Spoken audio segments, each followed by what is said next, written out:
All right, Ace and I on Blackjack Snowman again, really quick. These are all the really large stoneworks that follow that parabola. So, I just thought I'll run this side of it, take some pictures before all the cleanup happens. But these basically follow that same arc up to the dolmen, which is right up there. And then this goes straight on out across the road where it has, let's see, I think it's over here. There's a large stone on this side of it, and then across the way is the kind of like the tail to the Ouroboros, and that goes all the way up to the summer solstice sunrise. And then that is the stone effigy here. It has just multiple tiers, so literally all the same width, drop, all along this whole ridge here. And there's like a glacial erratic, which I've been to and done videos of over, yeah, it's right in there, which I posit was knocked over.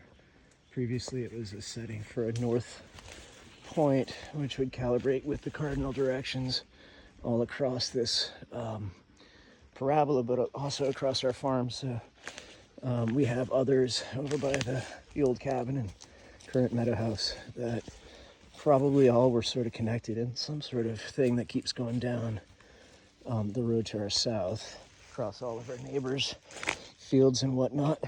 Stoneworks I've actually plotted on my other GPS. But here you can kind of see, aside from these tiers, Doug, come. Yeah, see, like he's up on a tier right there. And let's go. Come on, Doug. He is sniffing away. But yeah, so like all these tiers here, I'm gonna bring them on a short leash. Come on, Doug. I'm gonna go this way. They all form that same parabola on the northwestern side. And you can see it's almost like step mounds right all the way down here. And this was what, my kids and I used to make trails so that they would do the sledding in the winter, or for me for backcountry skiing. But then you get down to this here, and there's kind of a flat surface there. And then it drops down one more level to where the water comes through. So the water engineering is all relative to a bunch of pieces in here. And again, these are those same tiers that we're just gonna have to start pulling away dirt from stone to effectively expose. Come on, let's go up and hop. All of the stonework, like you see so many pieces of quartz just popping through. It's absolutely stunning.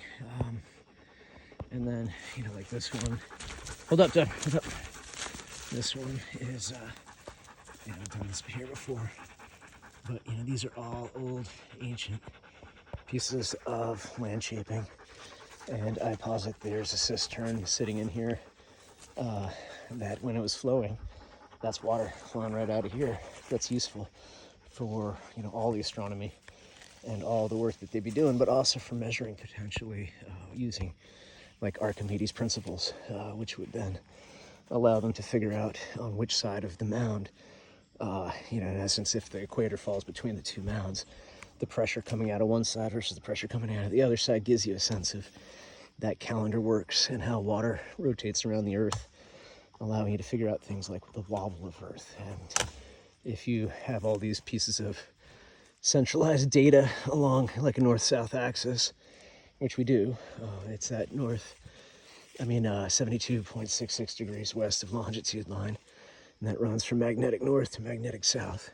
So, Doug, let's come up this way. Nope, come. But there's just all sorts of stoneworks that we need to kind of string together and figure out what was going on. Doug, come.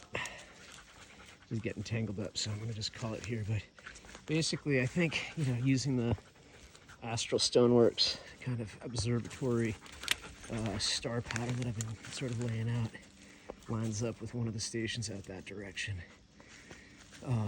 So you would have had just multiple stations where people would be triangulating like crazy. And in that process, you would just develop so much as far as the data points, or so many data points, that you would start to really understand how this universe actually is structured. So, that's that. Dog, come. Hope everybody's doing well. I just kind of come back up. Let's go. Fix your rope. Hold on a second. Dog got turned upside down here. right, well, we're gonna try to make our way up here. Let's see your dog. Good, let's go. And then we'll just get a bearing point to where the dolmen is. And that is this, pretty much. Parabola, yeah. I mean, it's really hard to like show just how many different tiers and levels of symmetry there are. Let's go this way, dog. There you go. All right. Yeah, we're gonna have to do some clearing. Hope everybody's well. Peace.